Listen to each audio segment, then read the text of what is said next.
Hello LAP, this is Brandon Reisinger coming to you with your Chairman's Report.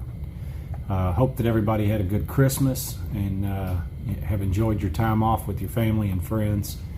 Wanted to hit a little bit on what we had to deal with last week. I know it was a little difficult to deal with, and everybody kind of wanted to know what was going on, wanted to be able to go home to your family. I started pushing the company on Monday to make a call one way or the other as far as either working or getting everybody out of here. Now, I will tell you that the call was not something that could be made here at the plant level. They were waiting on a director's call once a day, and they were told, this is what you're going to do. You're going to build or you're not going to build. We were scheduled for last week, so it's not. I heard a lot of people talk about us being on call. We weren't on call. We were scheduled to work the week, and they were canceling us daily, which was frustrating. It was frustrating for me. It was frustrating for you guys, and I know that. But there wasn't anything we could do with that. Now, we did keep pushing and finally got them to go ahead and cancel the remaining days so that you guys could go ahead and start your holiday and head home. I do want to apologize for that. That's not something that I look forward to happen very often. Don't see it happening again. But did want to explain a little bit what happened with it. For last week, if you didn't work last week, you should have already claimed your requested payment from unemployment. If you haven't done that yet, because we don't have a claim for this week, you should still be able to get in the system and request your payment. Should still be available to you. Also wanted to tell you that we have requested that UI send a list of waiting weeks to labor this time around. I know we had some hiccups last time. Normally, when things aren't as tumultuous as they are right now, everybody in the building has the same waiting week. So if we have a rare down week, everybody in the building is on their waiting week. That list is sent over to labor. Labor processes those. Sub pay gets automatically generated. This time around, these past few times around, we've had people on all kinds of different schedules, and some of those are because they had a CARES Act. So when they returned to work, their waiting week wasn't the same as everybody else. Some of them were trades where they weren't laid off for this down week, but they were laid off for another one. Same way with some of the guys in the shop and things like that.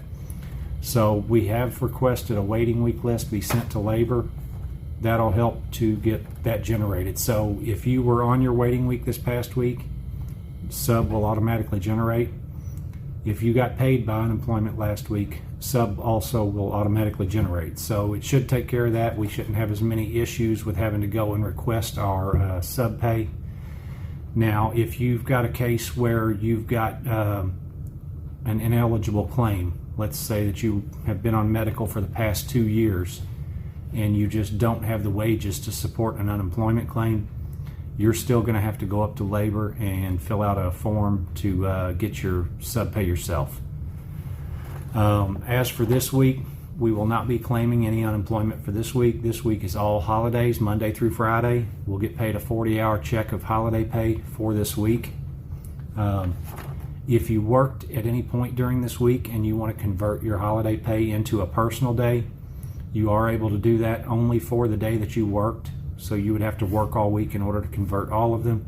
But if you want to do it, you can. Those have to be done this week. We won't be able to do them come Monday. Once the draughts close, it'll be too late to convert those. So make sure you get them turned in this week if you're wanting to convert. Monday, January 2nd is a holiday as well. So we return on Tuesday the 3rd. Please don't show up on Monday expecting to work. When we come back, we're going to be on an 8-hour schedule as we ramp up the 23 models. I'm sure, as most of you all know, when we left out, we've got the very first 2023 model sitting at the very beginning of trim.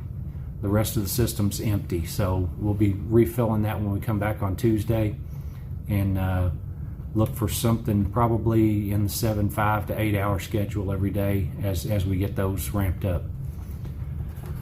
On our down week, you may have noticed that labor used a robo-text on the last couple of days. The first time it did not go as planned at all. The second day went a little better. We did have some issues with a few people that didn't get the robo-text. Labor's looking into that. We're trying to get that fixed. But the robo-text is what they're planning on using going forward. And I have asked, that robo-text will come from the same number every time. So if you want to save that number in your phone so that you know what it is, you can go ahead and do that. It will be the same number. If you have a landline, a home phone set up as your contact number in labor, you're still going to receive a robocall. From what I'm told, the system is able to identify landlines from mobile numbers. So if you've got a landline that does not receive text messages, you're still going to get a robocall. Let's see here. Got a union meeting that's coming up. It's going to be Tuesday, January 13th. That's going to be at the KTP Hall at 1 and 6 p.m. And look forward to seeing you there. That's all I've got for this week. Just want to tell everybody, enjoy your time off. Have a great New Year's and enjoy your time with your family. Thanks, and we'll see you next week.